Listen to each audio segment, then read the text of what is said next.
Halo, selamat pagi siswa kelas 4. Apa kabar hari ini anak-anak? Saya harap kamu baik-baik saja ya. Meskipun pembelajaran kita secara online dan kamu tetap jaga kesehatan serta tetap mengikuti protokol kesehatan. Baik, hari ini kita akan belajar tema pertama, indahnya kebersamaan, dengan subtema pertama, keberagaman budaya bangsaku, muatan pelajaran bahasa Indonesia, dengan topik gagasan pokok dan gagasan pendukung suatu teks.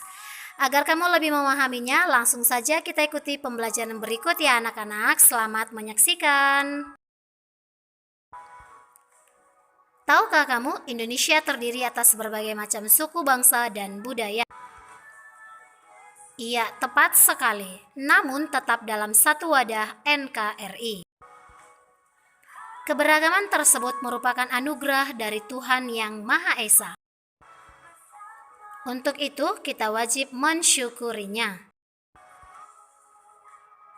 Ayo kita cari lebih jauh lagi bagaimana keberagaman Indonesia itu.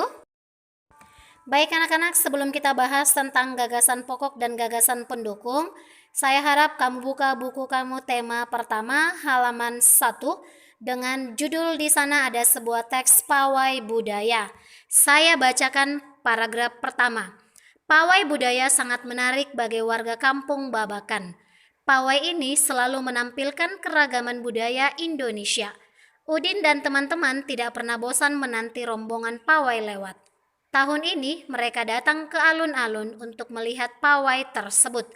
Kakek Udin pun terlihat sabar menanti. Terdengar suara gendang yang menandakan rombongan pawai semakin dekat. Nah, kira-kira ada nggak anak-anak yang tahu apa gagasan pokok dan gagasan pendukung dalam paragraf pertama? Oke, selanjutnya dalam teks tersebut terdiri dari 5 paragraf. Kita akan membahas dan mencari tahu apa itu gagasan pokok dan gagasan pendukung pada setiap paragraf dalam teks pawai budaya. Yuk kita saksikan bersama ya anak-anak. Gagasan pokok dan gagasan pendukung suatu teks. Suatu teks terdiri atas beberapa paragraf. Setiap paragraf memiliki gagasan pokok dan gagasan pendukung. Gagasan pokok adalah topik yang dibahas pada suatu teks. Gagasan pendukung adalah uraian atau informasi tambahan pada suatu teks yang terletak pada kalimat penjelas.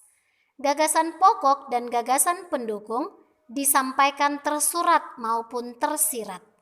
Secara tersurat, gagasan pokok dapat ditemukan pada kalimat utama yang terletak di bagian awal, akhir, atau awal dan akhir paragraf. Secara tersirat, gagasan pokok dapat ditemukan dengan cara membaca seluruh kalimat pada paragraf. Untuk menentukan gagasan pokok dan gagasan pendukung pada suatu teks, lakukan hal-hal berikut. Pertama, bacalah teks dengan seksama. Kedua, cermati kalimat pertama hingga kalimat terakhir pada setiap paragraf. Ketiga, temukan kalimat utama dan kalimat penjelas dalam suatu paragraf. Saya berikan contoh. Batik. Batik merupakan kain tradisional Indonesia.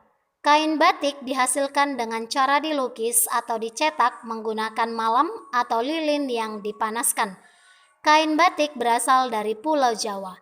Seiring berkembangnya waktu, batik tidak hanya ada di Pulau Jawa.